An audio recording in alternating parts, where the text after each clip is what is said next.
the good news, Denise? Or you want to wait here? Are you kidding? I'm staying here to help Mrs. Trumbull. Denise took a last look into the open grave and followed Victoria, who was heading back to where she'd left her basket. I heard you say he'd done it again, Victoria said. Who did what again? Denise sighed. My father? Her voice rose in a question. Yes, of course. Denny Rhodes, a selectman. He's cemetery superintendent too, you know. Victoria nodded.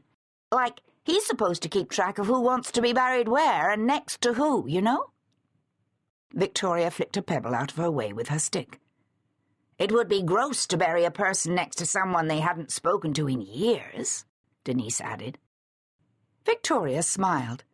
And that's what your father did, or didn't do? Something like that. Denise turned and pointed to two identical marble gravestones, not next to each other, shoulder to shoulder, but lined up, head to foot. My mom was always talking about how henpecked Mr. de Betancourt was. It's like Mrs. D was pretty domineering, you know. She was certainly a strong woman, Victoria agreed. Well, my dad buried Mr. de Betancourt at Mrs. D's feet. My mum says she's still bossing him around. It probably doesn't really matter now, Victoria said. It does, though. The de Betancourt kids are bullshit. My mum went to high school with them. Can't your father have Mr. de Betancourt moved to the grave next to his wife? No. My brilliant father put Mr. Maurice next to Mrs. D. Victoria paused to catch her breath. Napoleon Maurice? He was their neighbour, wasn't he?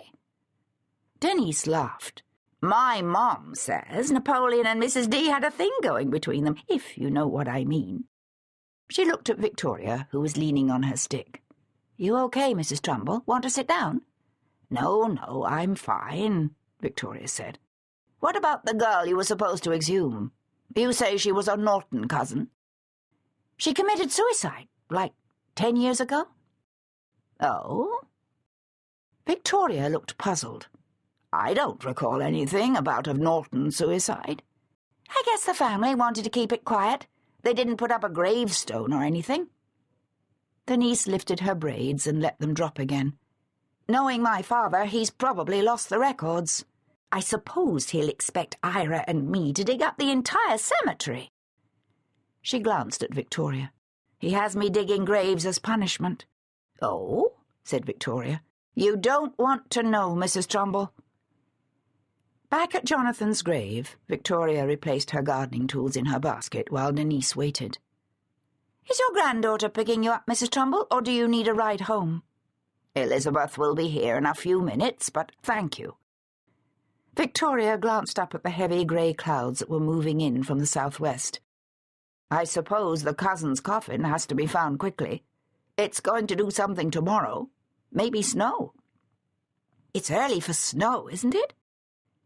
Victoria smiled. Island weather, she said, as if that was all the explanation needed. Ira stomped into town hall, leaving a trail of sandy dirt behind him. He was a tall, sturdy man, and his footsteps shook the floorboards and rattled the ancient filing cabinets.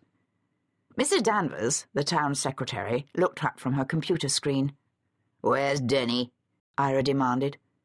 Mrs. Danvers lifted her narrow shoulders in a shrug and checked the clock on the wall between the tall windows. "He should be here any minute. Want to wait?" Ira plopped into Denny's chair, swivelling it. The chair squealed. The clock clicked. Outside, a crow called. The phone rang. Mrs. Danvers answered quietly and wrote something on a notepad. After several minutes, she glanced out the window. "Here he comes now, Ira. He just parked his truck." In a few moments, a stooped, black-bearded, pot-bellied man shuffled into the room. "Say, Ira," he said, "thought that was your pickup. The girl's coffin ready to go?" "No," said Ira, swivelling the chair again. "You'd better get on with it. Hearse is coming from off island tomorrow to pick the coffin up." Ira pointed underneath the chair. "You need some WD-40 on this." He shifted whatever he was chewing to the other side of his mouth. "We found it."